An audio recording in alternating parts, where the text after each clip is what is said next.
Hello दोस्तों, मैं जाकिर हुसैन आपके जेडएस क्लास में स्वागत करता हूं। आइए दोस्तों, हम पढ़ते हैं सक्षमता यूपीएससी टीआरई 3.0 और 4.0 के लिए। ये एससीईआरटी बिहार बोर्ड की बुक है क्लास 6 की। इसमें हम पढ़ने वाला है हिस्ट्री में हमारा चैप्टर 6 चल रहा है। देखिए, हम पढ़ेंगे वैदिक कालीन शिक्षा। वैदिक कालीन शिक्षा किस प्रकार थी और कैसे दी जाती थी, इसके बारे में हम लोग महत्वपूर्ण बातों पर चर्चा करेंगे। देखिए, वैदिक काल में शिक्षा मौखिक रूप से दी जाती थी। मतलब उस समय जो शिक्षा थी लिखित नहीं दी जाती थी, बच्चों को मौखिक ही बोल करके पढ़ाया जाता था। और वह शिक्षा में बहुत ही महत्वपूर्ण शिक्षा हुआ करती थी। शिक्षा के लिए विद्यार्थी को गुरु के आश्रम में 12 वर्ष रहना पड़ता था। अब ये क्वेश्चन बनेगा कि ये बताइए कि शिक्षार्थी को गुरु के साथ कितने वर्ष तक रहना पड़ता था। तो आश्रम में तो ये क्वेश्चन क्या है कि 12 वर्ष तक जो रहना पड़ता था। नेक्स्ट टॉपिक में दिया है कि शिक्षार्थियों को वेदों के मूल पाठ को कंठस्थ कराया जाता था। मतलब जो 4 वेद थे हमारे, उन चारों वेदों को क्या कराया जाता, कंठस्थ कराया जाता था, याद कराया जाता था। बालक जो था 12 वर्ष तक गुरु के साथ आश्रम में रहता था और इन सभी वेदों को बोल करके मौखिक जो है उसको पढ़ा करके याद कर दिया जाता था। वेद के अलावा गणित एवं व्याकरण की शिक्षा दी जाती थी। गणित और व्याकरण की भी उनको क्या की जाती थी, शिक्षा दी जाती थी, उनको पढ़ाया जाता था। अब आते हैं हम आरूढ़ी की कहानी। आरूढ़ी श्वेत केतु का कहानी जो है आप लोग जानते होंगे। देखते थोड़ा सा इसमें जानकारी क्या दिया है। देखिए, आरूढ़ी वेदों और शास्त्रों को बहुत बड़ा ज्ञाता बड़ा और उद्याल बालक ऋषि के नाम से जाना गया। उद्यालक ऋषि के नाम से जाना गया। कौन? आरूढ़ी। इनाम गांव क्या है, इसके बारे में देख लेते हैं। इनाम गांव महाराष्ट्र राज्य में उर नदी के तट पर स्थित ताम्र बस्ती थी। कहाँ है इनाम गांव? इनाम गांव महाराष्ट्र राज्य में पड़ता है। इनाम गांव के लोग किस प्रकार के घरों में रहते थे? तो मिट्टी से बनी झाड़ियों, छत फूस की बनी होती थी। मिट्टी से बनी झाड़ियों, छत फूस की बनी होती थी। झाड़ी और फूस की बनाई जाती थी। ठीक है, यहाँ के लोग कैसे जीवन यापन करते थे? यहाँ के लोग बर्तन का उपयोग करते थे। यहाँ के लोग किसका प्रयोग करते थे? तो बर्तन का उपयोग करते थे। साथ ही साथ क्या है, जिस पर काले रंग की ज्यामिति आकृति बनाई गई होती थी।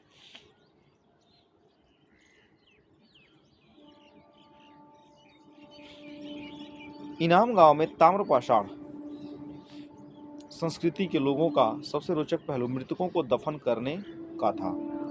मतलब इनाम गांव के लोग जो थे मृतकों को क्या करते थे? दफन करते थे। उस वैदिक काल के अंतर्गत एक आदमी को मकान के आंगन में मिट्टी के बने संदूक में दफनाया गया था इनाम गांव में। उसके साथ ही साथ यह मकान जो थी बस्ती के बीचों बीच बसा हुआ बड़ा मकान था।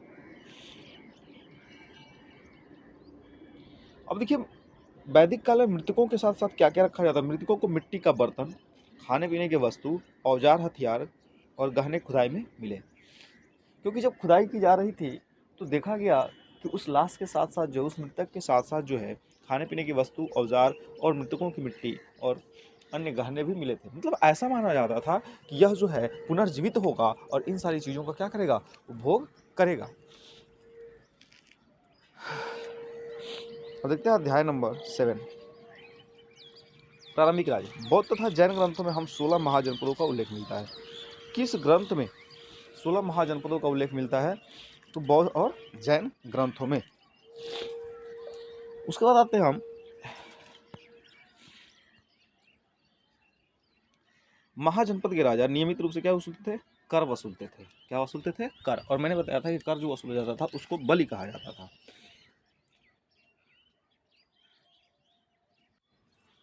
अब ये जो फसलों पर लगाया जाने वाला कर हुआ करता था वो महत्वपूर्ण था, क्योंकि वह उपज का 16वां भाग, मतलब 16वां भाग जो था लिया जाता था कर के रूप में। मगध की राजधानी गिरिव्रज थी। कहाँ थी? गिरिव्रज थी। और दूसरी पाटलिपुत्र थी। मगध की राजधानी गिरिव्रज थी और कहाँ थी? दूसरी पाटलिपुत्र थी।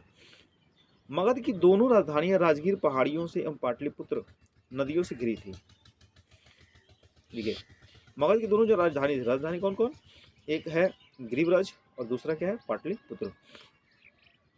यह राजधानी जो है राजगीर पहाड़ी से ठीक ना एवं पाटलिपुत्र नदियों से क्या हुई थी, घिरी हुई थी। तो क्वेश्चन पूछ सकता है कि बताइए कि मगध की कितनी राजधानियां थी, तो दो राजधानियां थी, कौन कौन राजधानी थी, और वह राजगीर की पहाड़ी के साथ साथ किस नदियों से घिरी हुई थी, तो आप बता सकते हैं। ठीक है,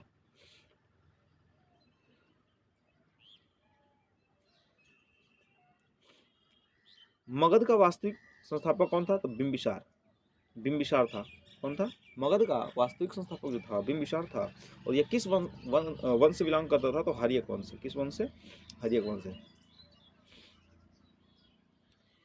देखिए इसकी स्थिति को मजबूत करने के लिए, किसकी, मगध, मगध की स्थिति को मजबूत करने के लिए उसने क्या किया, बिंबिसार ने कौशल एवं लिच्छवी राजवंश की राजकुमारी से विवाह कर लिया।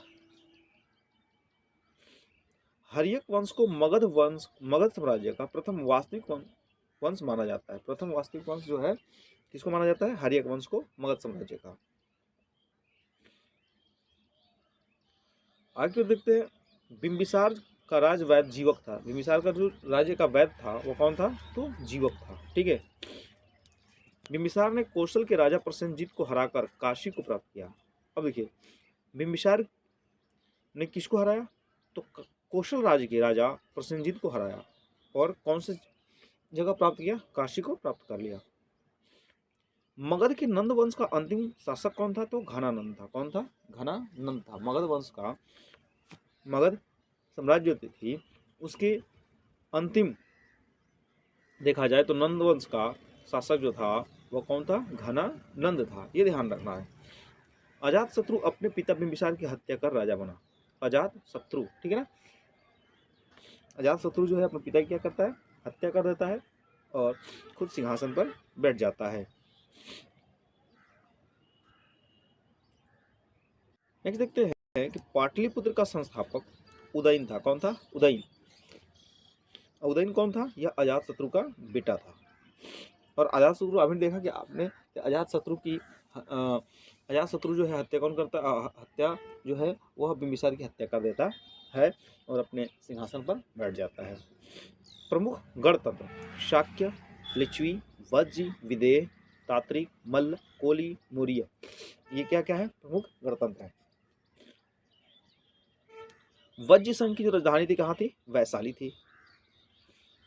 वज्र संघ की जो राजधानी थी वो कहाँ थी, वैशाली थी। उसके बाद हाइडेस्पीच का युद्ध सिकंदर और राजा पुरस के बीच हुआ था। ठीक है,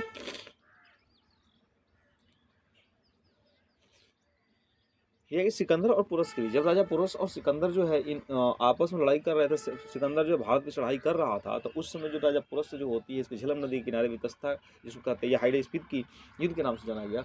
जब वो चढ़ाई कर रहा था तो राजा पुरस की बहादुरी को देखते हुए सिकंदर जो है क्या करता है, हालांकि पुरस तो हार जाते हैं लेकिन फिर भी सिकंदर जो है राजा पुरस को जीत मानता है, क्योंकि यह बहादुर एक क्या थे, राजा थे।